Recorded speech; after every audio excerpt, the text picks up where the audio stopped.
I've always been fascinated by the idea that we can like peek into the minds of people who lived thousands of years ago through the stories they told and the messages they left behind. Sure.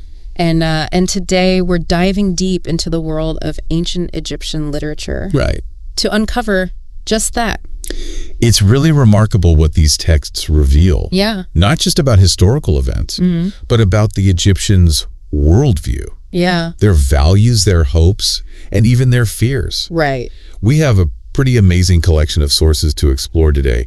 Pyramid texts, tomb inscriptions, instructions, theological treatises, even coffin texts and hymns. It feels like we're piecing together a puzzle across centuries. It is. Where should we even begin to unpack all of this? Well, the Old Kingdom seems like a natural starting point. Okay. It's known for its stability and some incredible cultural achievements. Right. Including, of course, the pyramids. Speaking of pyramids, I'm really curious about those pyramid texts. What can you tell me about them?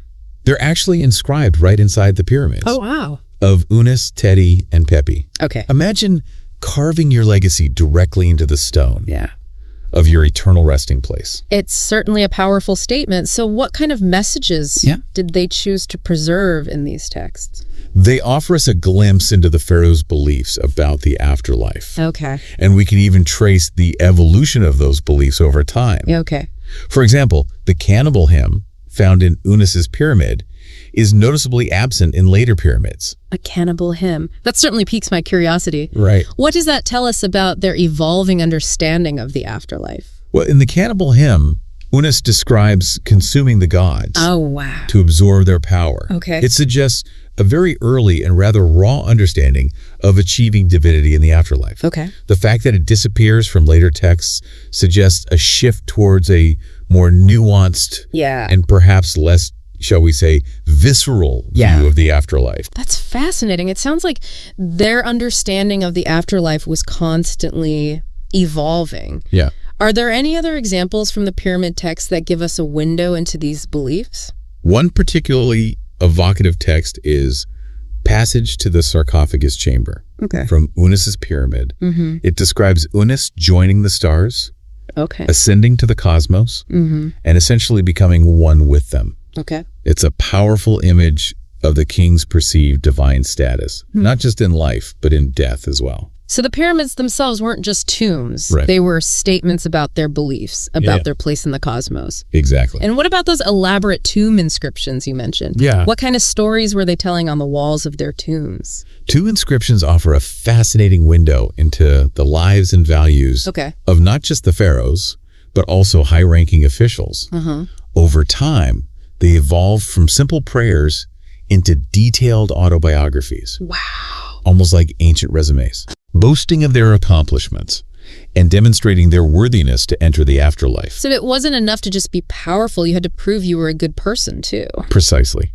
And by the 6th dynasty, we see the emergence of the Declaration of Innocence, highlighting the growing importance of moral virtues. Right. They weren't just listing their achievements, they were pleading their case before the gods. I wonder what they considered to be the most impressive achievements. Yeah. Were they focused on worldly accomplishments or acts of piety?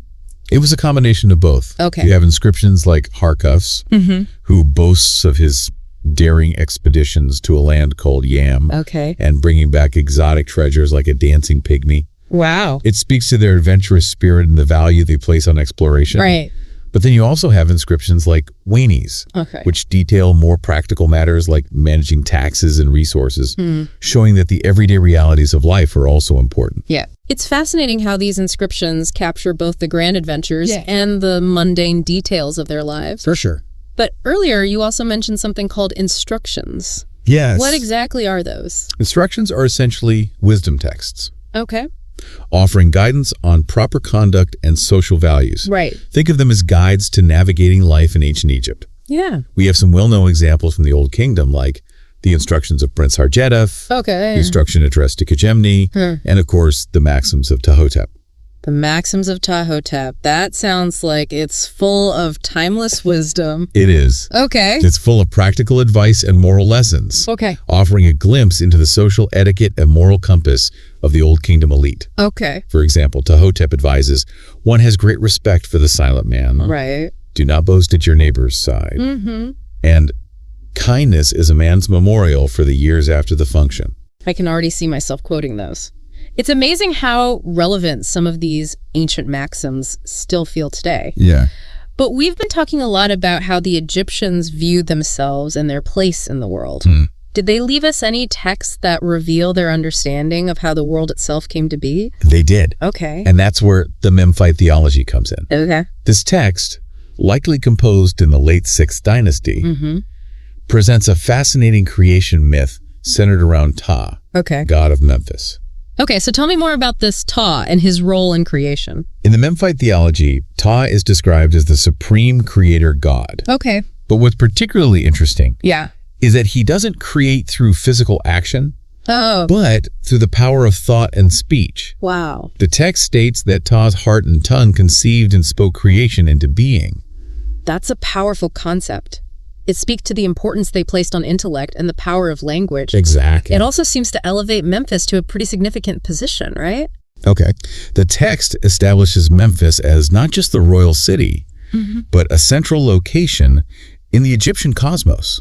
Okay. A place where the divine and the earthly converge. So we're seeing how these texts reveal not just their beliefs about the afterlife, but their understanding of creation, their values, and their social structures. For sure. It's really remarkable how much we can learn from these ancient voices. It is. But I know the story of ancient Egypt doesn't end with the Old Kingdom. No, it doesn't. What happens next? Well, that's where things get even more interesting. Okay. After the Old Kingdom comes a period known as the First Intermediate Period. Okay. A time of great upheaval and change. Right. And as you might imagine, that upheaval is reflected in their literature as well. Okay. But that's the story for our next deep dive. All right, I'm ready for part 2. So we left off talking about the First Intermediate Period. Yes. A time of upheaval and change for ancient Egypt. Right. I'm really curious to see how this turbulent period is reflected in their writing. Well, we see some fascinating shifts in the tomb inscriptions from this era. Okay. Remember how in the Old Kingdom, these inscriptions evolved into elaborate autobiographies? Yes, those ancient resumes highlighting their achievements and moral standing. Exactly. Well, in the First Intermediate Period, they take on a new dimension. Okay. They become more focused on the social and political realities of the time. We see local rulers, called nomarchs, stepping into more prominent roles as central authority weakened. It sounds like a time when people had to rely more on local leadership, with less emphasis on a powerful pharaoh. Yeah. Did this shift in power dynamics change how they viewed the afterlife? It seems so. Okay. The stela, an upright stone slab, often inscribed with images and texts, becomes a key element in tomb architecture. Okay. And it's fascinating because the stela becomes associated with Osiris, the god of the underworld, signifying a growing focus on the afterlife during this time of uncertainty.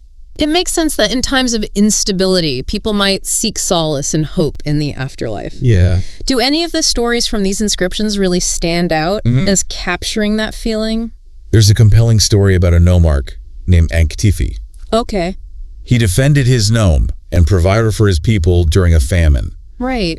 It's a real testament to the challenges of leadership. Yeah. And the responsibility these local rulers felt for their communities during a chaotic era. It's a story that reminds us that even in the midst of turmoil, there were individuals striving to create stability and order. For sure. Besides these tomb inscriptions. Yes. Are there any other texts that offer insights into how they navigated this period? We have a particularly insightful wisdom text from this era called The Instruction Addressed to King Merakher. Okay. It's structured as a letter from an unnamed king advising his son, Merakher, on the art of ruling justly and effectively. It's almost like a manual for leadership in turbulent times. Right. What kind of advice does this king offer his son? Well, the advice reflects the very real challenges of this period. Okay. The king warns Merakher about threats from the rebellious south and the dangers of trusting foreigners. Okay. It highlights the complex political landscape of the First Intermediate Period. Those themes of rebellion and shifting alliances seem to echo the instability of the time. Right. But amid these political complexities, does the king offer any guidance? He does. On the more timeless principles of leadership. Despite the turmoil, the text emphasizes the importance of justice and order. Okay. The king stresses that doing justice is not just the foundation of a stable society, but a way to honor the gods. So even in the midst of chaos, they held on to those core values. Right. Of justice and divine order. Exactly. It seems like this period was a real turning point, not just politically, but in how they express their beliefs and anxieties. It truly was. And as we move into the Middle Kingdom, we see a return to stability and a flourishing of arts and literature. Right.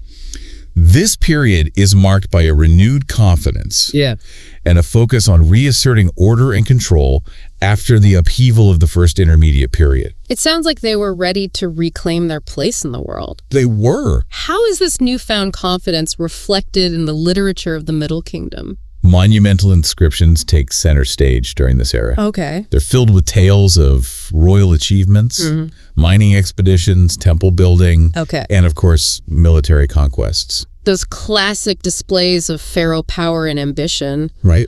Are there any particularly striking examples of these monumental boasts from the Middle Kingdom?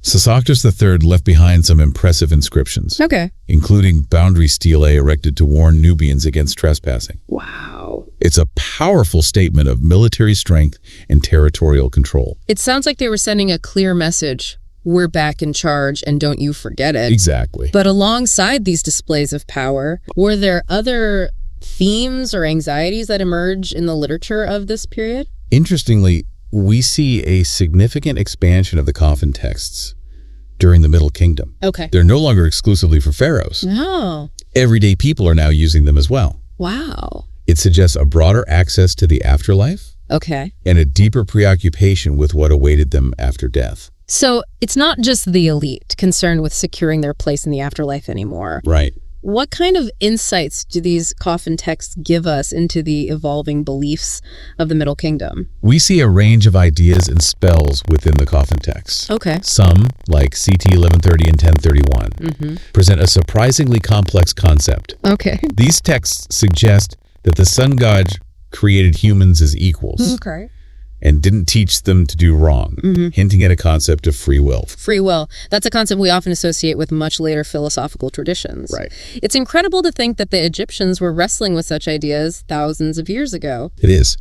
And while these particular texts suggest free will, it's important to remember that the majority of coffin text spells still focus on achieving immortality and divine status in the afterlife. Yeah. It shows the complexity and diversity of their beliefs. So while they were grappling with these profound questions about human agency, they were still hedging their bets and looking for ways to ensure a favorable afterlife. Exactly. What other types of literature flourished during the Middle Kingdom? We see the emergence of some intriguing genres that explore themes of societal upheaval and the importance of strong leadership. Okay. There are texts like the prophecies of Neferti and the complaints of Kakapera-Simba. Those titles sound pretty pessimistic. What were they complaining about? They utilize what scholars call the national distress theme. Okay. They paint a picture of chaos and hardship. Okay. Often using the voice of a wise man, looking back on a time of turmoil. Right. It's a way to highlight the importance of strong leadership and warn against the dangers of societal breakdown. It almost sounds like a cautionary tale, reminding people to appreciate stability and order. Exactly. Did they offer any specific solutions to these societal woes? The Admonitions of E. Pure takes this theme to a more extreme level. Okay. It describes a complete societal upheaval. Oh, wow. Where social hierarchies are inverted. Okay. With servants becoming masters and noble women forced into labor. Right. It reflects a deep-seated anxiety about social disruption. Yeah. And the potential consequences of a breakdown in order. Sounds like their worst nightmare. I can see how that story would resonate with people, especially after the instability of the first intermediate period. For sure. But alongside these anxieties about societal collapse, did they explore other more personal themes in their literature? Absolutely. Okay. We also have texts that delve into the internal struggles of the human experience. For example, the dispute between a man and his bow explores the complex relationship between a man and his soul, his bile. Okay. It wrestles with profound questions about life, death, and the human desire for oblivion in the face of suffering. It sounds like they were engaging with the timeless questions about the meaning of life and the allure of death that continue to resonate with us today. They are. Are there other examples of texts that explore these more personal or philosophical themes? The Eloquent Peasant offers a fascinating blend of social commentary and philosophical reflection. Okay. It's a story about a peasant who was robbed. Okay. And must plead his case before a corrupt magistrate. Right. The intriguing twist is that the magistrate is more interested in the peasant's skillful rhetoric than in actually delivering justice. It sounds like a story that speaks to the power of language, but also the frustration of dealing with a system that prioritizes appearances over genuine justice. Precisely. And beyond the world of pails and instructions, the Middle Kingdom saw a flourishing of song and poetry. They had everything from harpers' songs to hymns to the gods, even workmen's songs. So they had like work songs too. It seems music was woven into every aspect of their lives. It's fascinating to imagine these ancient Egyptians expressing themselves through music and poetry, just like we do today. It is. Do any of these songs survive? We have some remarkable examples. Okay. The harper's song from the tomb of King Intef. Okay. Reflects on the fleeting nature of life and the inevitability of death. Right. A recurring theme in Egyptian thought. Yeah. It's a reminder of the preciousness of time and the importance of living life to the fullest. A timeless message indeed. It is. Are there any other musical treasures from this period that stand out? The Hymn to the Nile is considered a masterpiece of Egyptian literature. Okay. It celebrates the river's life-giving power and its central role in Egyptian civilization. It's a beautiful testament to their deep connection to the natural world and their understanding of its vital importance to their survival. It seems like every text we uncover reveals another facet of their world, their beliefs, their anxieties, their joys. It does. It's really remarkable how much we can glean from these ancient voices. It is. And as we move into the New Kingdom, a period often considered a golden age for ancient Egypt, we see these themes evolve and take on new dimensions. Okay. But we'll explore those in our next deep dive. Okay, I'm ready for the Golden Age. We've journeyed through the Old and Middle Kingdoms, uncovering a treasure trove of insights into ancient Egyptian thought. Now we're entering the New Kingdom. A period often described as a Golden Age. It was. I'm imagining grand temples, powerful pharaohs.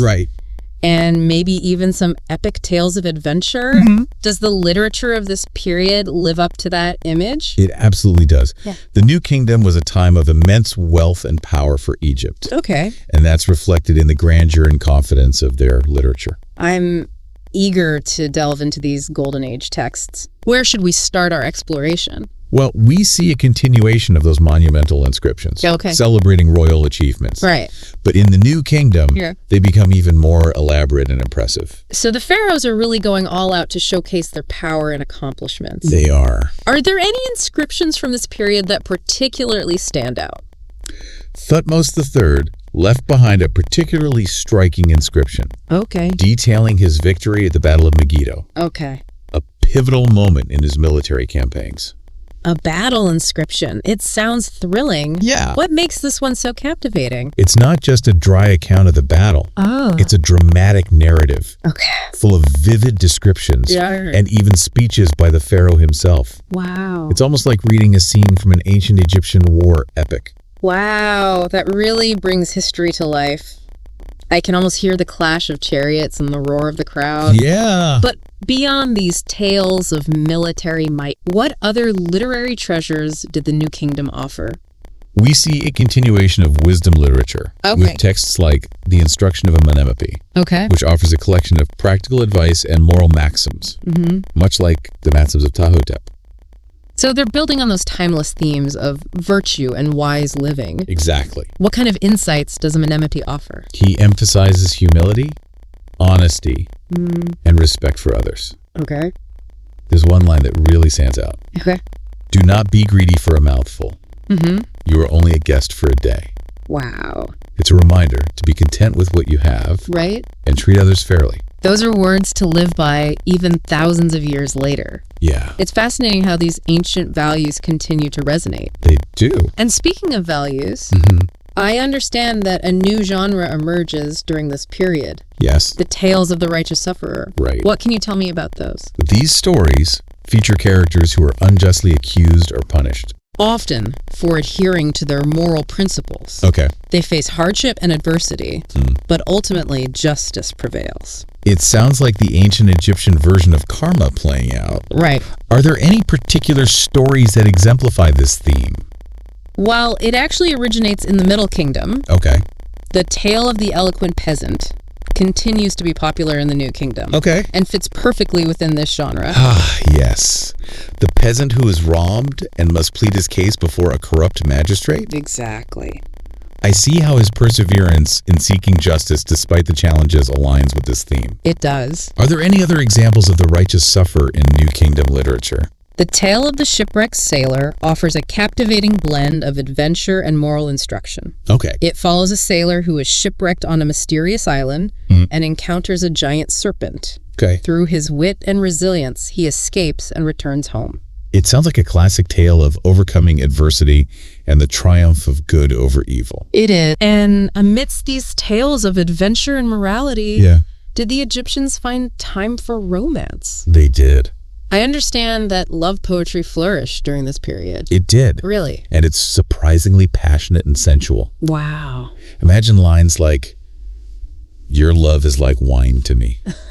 Okay. Making my heart drink with happiness. Wow, that's beautiful. Yeah. It's a reminder that these ancient people experienced the same joys and heartaches of love that we do. They did. Are there any collections of these love poems that have survived? The Chester Beatty Papyri contains some of the most exquisite examples of ancient Egyptian love poetry. Oh, wow. They're really worth exploring if you want to delve into the more tender side of Egyptian literature. I'll definitely add that to my reading list. You should. But as we move beyond the New Kingdom into the later periods of Egyptian history, did they continue to produce such captivating literature? They did. While the New Kingdom marked a pinnacle of power and influence, Egyptian civilization endured for centuries. And during these later periods, we see a fascinating trend emerge. Oh, tell me more. There's a renewed interest in traditional stories and myths. Okay. It's almost like a literary revival. Okay. A return to their roots. Yeah. They revisit and reinterpret some of their classic tales, infusing them with new meaning. It makes sense that in times of change or uncertainty, people might seek comfort and guidance from their cultural heritage. Right. Do any specific examples come to mind? The tale of Horus and Seth is a wonderful example. Okay. It's a retelling of the classic myth about the struggle between these two gods. Okay. A story that has been told and retold throughout Egyptian history. Right. This later version offers fresh perspectives on these iconic figures and their epic conflict. It's incredible to think how these stories endured through millennia, evolving and adapting to reflect the changing times. Yeah.